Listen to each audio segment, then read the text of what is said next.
somewhere right now. Someone is working 14 hours a day. They are exhausted. They are behind. They feel like no matter how fast they run, the finish line keeps moving. And yet, they will produce almost nothing of lasting value today. Meanwhile, someone else is sitting in silence, alone, with a single pencil and a single purpose. By the time the sun sets, they will have built something no algorithm can disrupt, no competition can replicate, no noise can touch. This is the story of the second person, and today, I'm going to show you how to become them.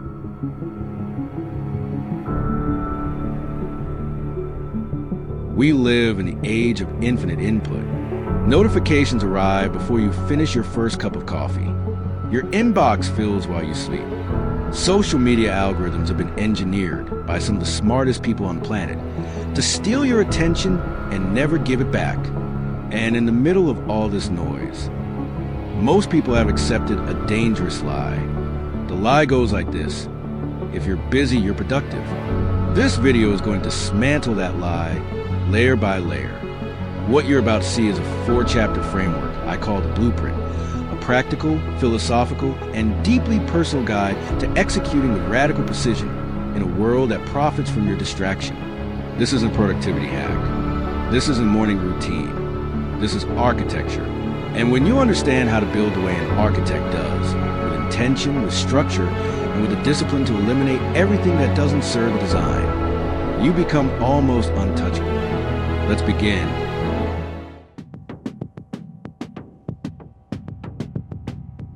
Why working harder is making you worse. I want to introduce you to something I call mouse wheel syndrome. It sounds almost funny until you realize you might have it. Here's how it works. You wake up, you check your phone. There are 17 notifications waiting for you: messages, alerts, requests, emails. Each one feels urgent. Each one whispers the same thing. Someone needs something from you. So you respond, you react, you schedule, you attend, you reply, you scroll. By noon, you've been busy for 4 hours. You feel the weight of it, the mental fatigue, the slight headache, the sense that time is slipping away. But here's the question no one asks. What did you actually build? Not what did you respond to? Not what did you attend? Not what did you react to? What did you build? In most cases, in the honest answer, the answer is nothing. Here's the uncomfortable truth about 2026. The modern workplace, and even the modern digital creator economy, has become extraordinarily good at generating the feeling of productivity without the substance of it. Think about it. When was the last time you spent 6 hours on something that truly moved the needle? The one thing that, if completed, would make everything else easier or irrelevant. Psychologist Mihai Csikszentmihalyi, the man who gave us the concept of flow, spent decades studying peak performance. His conclusion? Deep, uninterrupted. Singular focus is not just more productive than scattered multitasking. It is categorically different. It produces outcomes that distracted work cannot produce, no matter how many hours you put in. But here's what I want you to understand about mouse wheel syndrome, and this is the part that stings. The wheel isn't something your boss puts you on. It's not the algorithm's fault. It's not your notification settings. The wheel exists because letting others fill your schedule feels safer than taking responsibility for your own. When your day is full of other people's requests, you always have an excuse for why the real work didn't happen. You were busy, but busy is not the same as building. And the blueprint, the framework that separates the architect of the world from the mice running in circles, begins with the courage to step off the wheel entirely.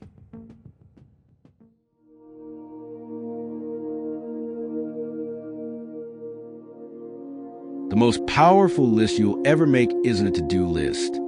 I want to ask you something. How long is your to-do list right now? If you're like most high-performing people I talk to, it's somewhere between 15 and 50 items. Maybe more.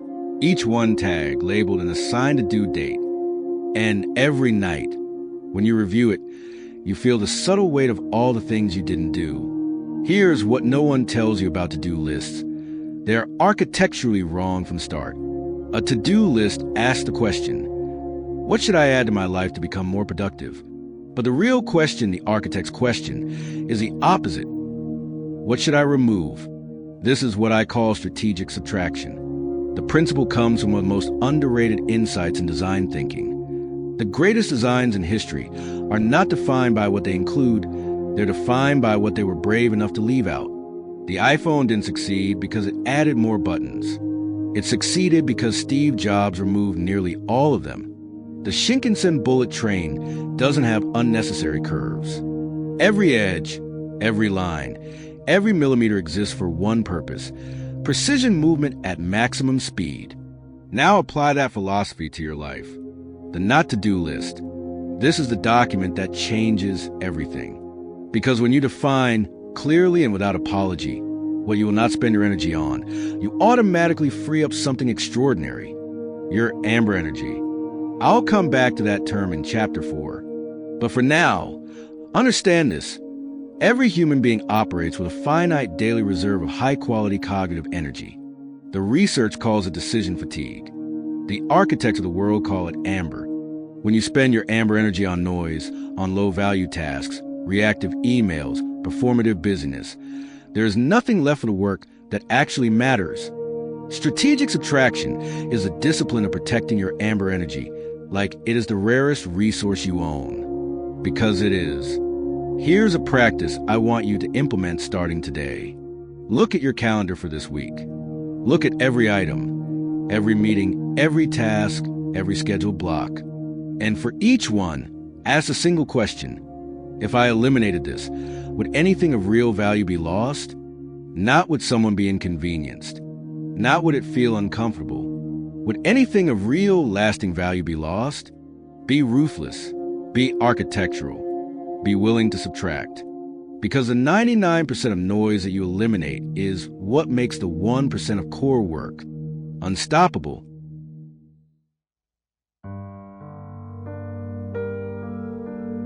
Why solitude is not isolation. It's your most powerful competitive advantage. Have you ever watched a solo pianist perform? Not in a concert. I mean truly perform. The kind of performance that makes a room go completely still. There's something almost otherworldly about it. No accompaniment, no orchestra, no one to fill the gaps or compensate for the weak notes.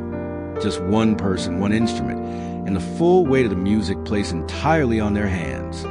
The precision required is almost impossible to imagine.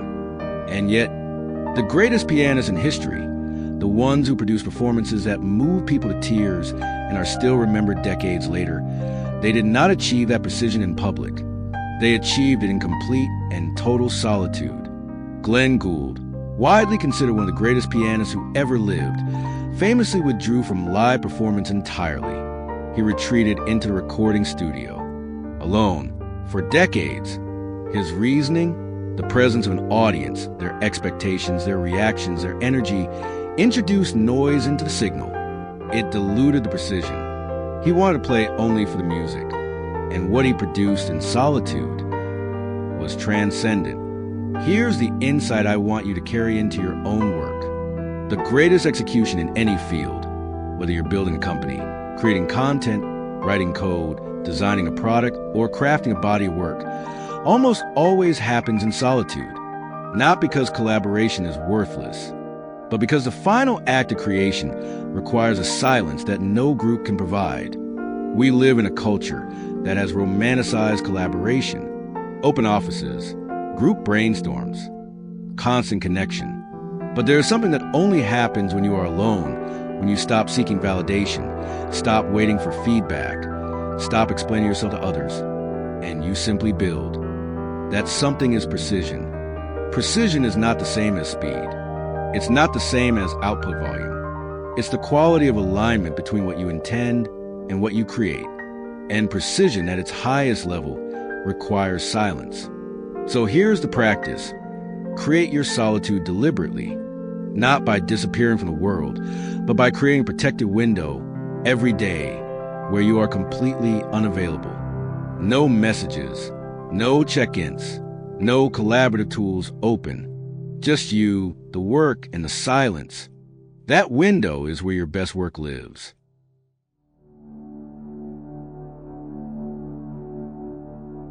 The practical execution protocol: carbon black, lines, amber glow.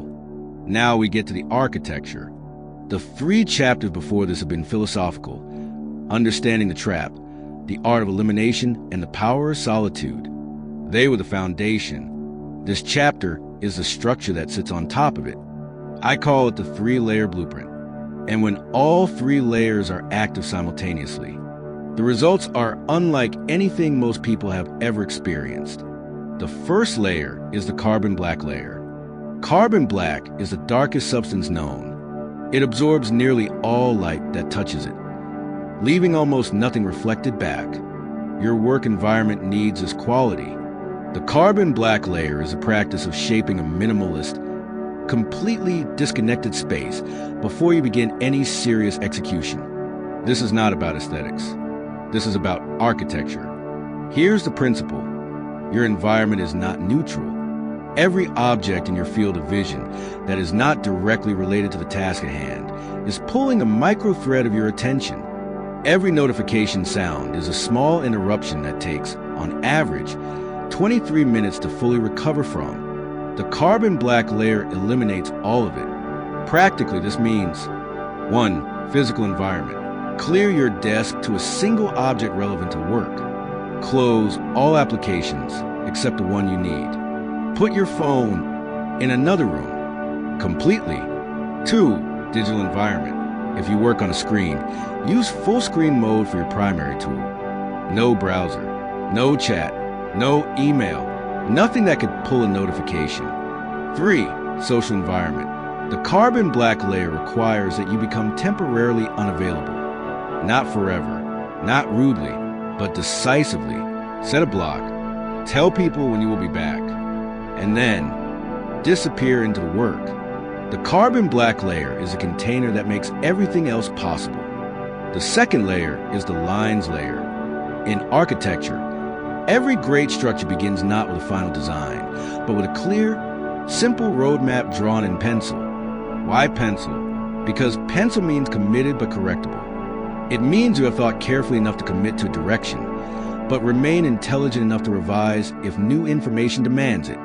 The lines layer is a practice of drawing your roadmap before you execute, not a complicated project plan, not a multi-tab spreadsheet with dependencies and Gantt charts. A simple, clear, unwavering answer to 3 questions. 1. What is the single most important outcome of this session? Not the 5 things I want to accomplish. The one thing. If I complete only this, the session was a success. 2. What is the smallest viable action that moves me toward that outcome? This is the first line on the paper. The line that, once drawn, makes the next line easier to see. 3. What would stop me? And how do I remove it before I begin? This third question is the one most people skip, and it's the reason most people never finish what they start. If you know that your biggest obstacle is checking your phone, remove it before you start. If you know you'll get pulled into email, close it before you start. The roadmap includes obstacle removal. The lines layer sound simple. It is simple. Simplicity is not a weakness. In execution, simplicity is the most aggressive strategy available. The third layer is the amber glow layer. Amber is not the brightest light in the spectrum. It doesn't burn. It doesn't dazzle. But there is a quality to amber light that no other frequency can replicate. It activates focus without creating urgency. This is the energy state you are trying to create. Not the frantic, adrenaline-spiked sprint of someone racing a deadline. Not the sluggish, distracted drift of someone going through the motions. The amber glow is a state of calm, precise, engaged execution. Athletes know this state. Musicians know it. The great writers know it. It's what happens when the environment is right. The roadmap is clear, the noise is gone, and you simply become the work. Scientifically, we're describing what researchers call deep flow, the state in which the prefrontal cortex quiets, the default mode network deactivates, and the brain operates with a kind of crystalline efficiency that feels almost supernatural. You can't force it. but you can design the conditions that invite it. The carbon black layer removes the obstacles. The lines layer provides a direction. The amber glow layer is what happens when the first two are done correctly. And when you execute from this state, the results are not incremental improvements on what you've done before. They are categorically different. The kind of work that compounds over time. The kind of output that builds a reputation. The kind of results that appear, to those watching from outside, to be almost impossible. They're not impossible.